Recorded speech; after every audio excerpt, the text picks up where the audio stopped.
I'm Jessica. I'm from Glastonbury, Connecticut, for the most part, but also China, and currently undecided major, thinking about physics.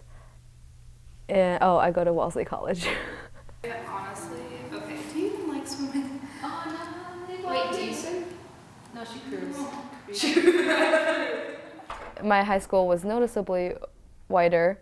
It was just the geographical region I grew up in. If you've been to suburban Connecticut, you kind of know. And as a minority there, you're labeled as something. And for most of the Asians, it was just that you're in all AP classes and you're basically like an A minus ruins your life, and that was the stereotype for all Asians. And I think I had about like a million A minuses. Everyone thought that I cared about grades so much and everything in general.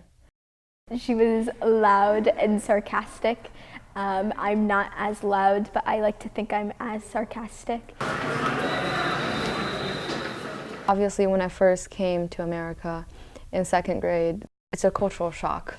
When I was in China at my elementary school, you weren't allowed to have hair below your ears for both the boys and the girls. So I had a very sparse pixie cut because my hair is already thin. I was also quite a tomboy because I was raised by my grandparents and they never really cared what I did, so I was kind of spoiled. If I ran, they couldn't really catch me, so I just did what I wanted to do. And then when I came here, on the first day of school, my mom dressed me in all pink to make sure that everyone knew I was a girl. She's angry and savage and has an odd sense of humor.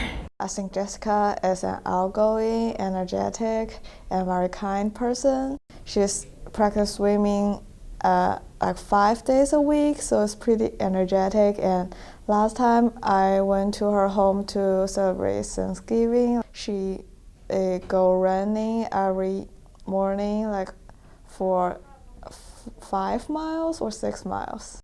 I think she's very tolerant to both Chinese and American culture.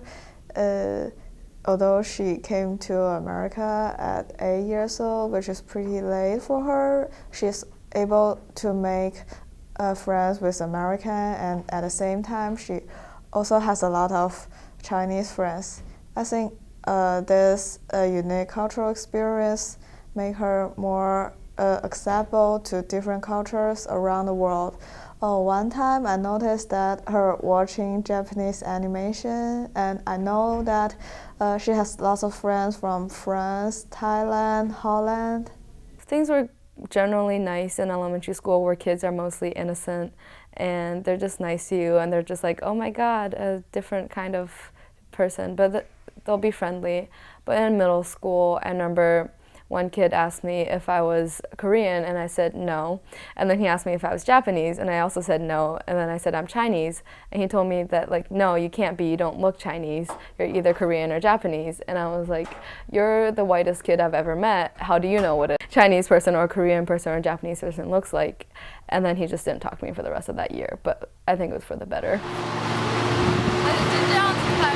对。